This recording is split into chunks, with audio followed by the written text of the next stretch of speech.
We're now going to show a specific case of using logarithms to solve a problem, and that's with Newton's law of cooling. And so Newton's law states that the temperature of an object at a given time t is equal to the surrounding temperature plus the initial temperature of the object minus the surrounding temperature times e to the minus kt. So notice this says that we're going to decay towards the ambient room. Everybody wants to be the same temperature as what's outside, assuming there's nothing else keeping it hot. There's no heater, there's no blood circulating, nothing like that. Well, this has an alternate form, which is the one that becomes really important, and that's if I subtract the Ts over and then divide by T naught minus Ts, I can take the natural log of this, and that's going to be equal to minus Kt, and this is the one that we're going to use. So I need to know most of the pieces in here. I need to know the ambient temperature, the initial temperature, T naught, the temperature of the object at a given time, the K, and the time. I can only not know one of those at any given time. So we're going to look at McDonald's. The local McDonald's franchise has discovered that when coffee is poured from a coffee maker whose contents are 180 degrees Fahrenheit into a non-insulated pot, after 1 minute the coffee cools to 165 degrees Fahrenheit.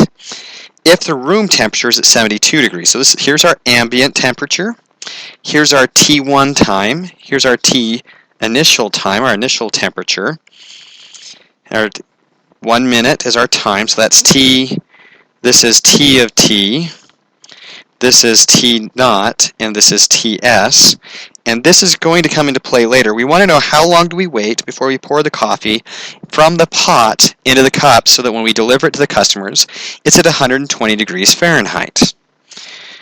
So, as we're looking at this, we're going to take that formula, the natural log of Tt minus Ts over T naught minus Ts of the surrounding area equals minus Kt, and we're going to say, hey, we know T of T, T naught, and Ts. So we're just going to plug in what we know. T of T is 165 minus the surrounding temperature over our initial temperature minus the surrounding temperature, and that's equal to minus K, because the T is going to go away.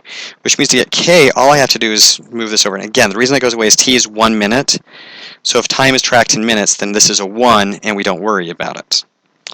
So what we're going to need to do is get out our calculator, and we're going to plug in 165 minus 72 divided by 180 minus 72. Close that all the way out and take the natural log of it. And when we change its sign, this is K, 0.14953,173. To make this easier, I'm just going to store this in memory, but know that K is approximately 0.14953 ... It keeps going, it doesn't repeat. And so that's our K value. Well, now that we know K, we can ask this new question. When will the pot drop to 120? So when will T of T equal 120? So find T. Notice that now I know K, and I know T of T, Ts, T naught, Ts. I just need to find T. So we're going to take the same formula, but we're going to change 120 minus 72 over 180 minus 72 is going to equal minus Kt. So if we divide by a minus K on both sides, then we get our T. So the way I'm going to do that is, again, I'm going to build up this whole piece. 120 minus 72 divided by 180 minus, whoops. Let's, gonna have to start that one over. Oh, need my parentheses. 120 minus 72 divided by 180 minus 72. Close that out. We'll take the natural log of that, and we'll divide that by our recall, our K value, that's negative. And that comes out at 5.42 minutes. So that we know that once we pour it into the pot from the coffee maker, we need to wait 5.42 minutes, about 5.5 minutes, before we can put it into the cups at a temperature that we can take it out.